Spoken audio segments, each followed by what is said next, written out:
ഇന്നെനിക്കൊപ്പം നടി സോണിയ മൽഹാറാണ് ചേരുന്നത്. ഗുരുതരമായിട്ടുള്ള പല വെളിപ്പെടുത്തലുകളും താങ്കൾ കഴിഞ്ഞ കുറച്ച് ദിവസങ്ങളായി തന്നെ ഉന്നയിക്കുന്നുണ്ട്. അതിൽ തന്നെ പ്രമുഖരായിട്ടുള്ള താരങ്ങളുണ്ട്, അമ്മ സംഘടനയിൽപ്പെട്ട പ്രമുഖരായിട്ടുള്ള താരങ്ങളുണ്ട്. ഇനിയും മുഖംമൂടികൾ വരും ദിവസങ്ങളിൽ പലരുടെയും അഴിഞ്ഞു വീഴുമോ? ഇങ്ങനെ പോയാൽ അഴിഞ്ഞു വീഴും. കാരണം ഇപ്പോൾ ഈ ഹേമ കമ്മിറ്റി റിപ്പോർട്ട് കൊടുക്കുന്ന അല്ലെങ്കിൽ അത് വന്നതിന് ശേഷമുള്ള ഒരു ചർച്ചകളും നിങ്ങൾ മാധ്യമങ്ങളടക്കം നൽകുന്ന പിന്തുണയും പൊതുസമൂഹം നൽകുന്ന പിന്തുണയുമൊക്കെ അതിൻ്റെ ആക്കം കൂട്ടാൻ ചാൻസസ് ഉണ്ട് എന്നുള്ളത് ഉറപ്പ് തന്നെയാണ്. തൊടുപുഴയിൽ വെച്ച് ഒരു യുവ സൂപ്പർ സ്റ്റാർ തന്നെ കടന്നുപിടിച്ചു എന്നുള്ള ഒരു പ്രതികരണം നടത്തിയിരുന്നു. ആ സൂപ്പർ സ്റ്റാറിൻ്റെ പേര് വെളിപ്പെടുത്താൻ കഴിയുമോ? അത് എന്താണ് ആ സാഹചര്യം എന്ന് പറയാമോ? 2013 തൊടുപുഴ നടക്കുന്ന ലൊക്കേഷനിൽ വെച്ചിട്ടാണ്.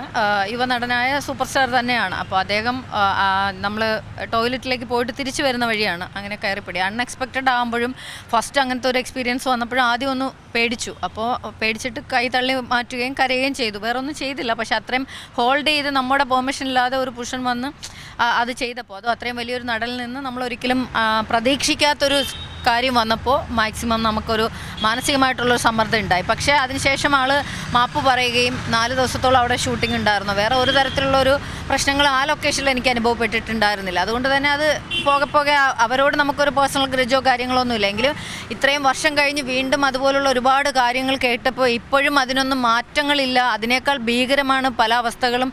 ഈ വ്യക്തിയെക്കുറിച്ച് ഞാൻ അധികം അലിഗേഷൻ കേട്ടിട്ടില്ല. അല്ലാതെ തന്നെ ഒരുപാട് ആളുകളുടെ അലിഗേഷൻസ് നമ്മുടെ മുന്നിൽ വരുമ്പോൾ മാനസികമായിട്ട് നമുക്കുണ്ടാകുന്ന ഒരു സമ്മർദ്ദമുണ്ട്. എന്നിട്ട് പല നടികളും ഇപ്പോൾ വന്നിട്ട് പറഞ്ഞത് അങ്ങനെ ഒരു സംഭവം ഇങ്ങനത്തെ ഉള്ള ഒരു വൃത്തികേടുകളും ഇൻഡസ്ട്രിയിൽ നടക്കുന്നതായിട്ട് നമുക്കറിയില്ല എന്ന് പറഞ്ഞ് മുതിർന്ന നടികളടക്കം പറയുമ്പോൾ അങ്ങനെ അല്ല എന്നുള്ളത് ഇപ്പം നമ്മൾ മനുഷ്യരാണ്. നമ്മൾ കടന്നു വന്ന കുറച്ച് വഴികളുണ്ട്.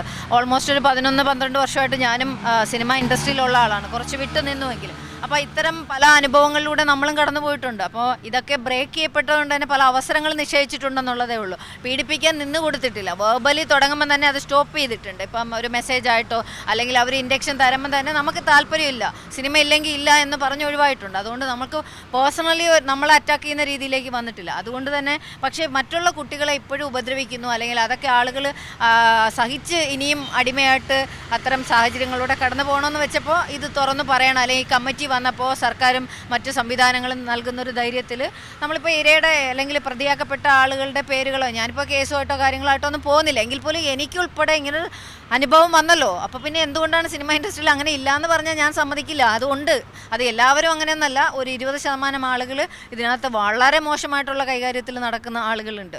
ഏറ്റവും പുതിയ വാർത്തകളും വിശേഷങ്ങളും വിരൽ തുമ്പിലറിയാൻ സീ മലയാളം ന്യൂസ് എല്ലാ ഡിജിറ്റൽ പ്ലാറ്റ്ഫോമുകളിലും ലഭ്യം.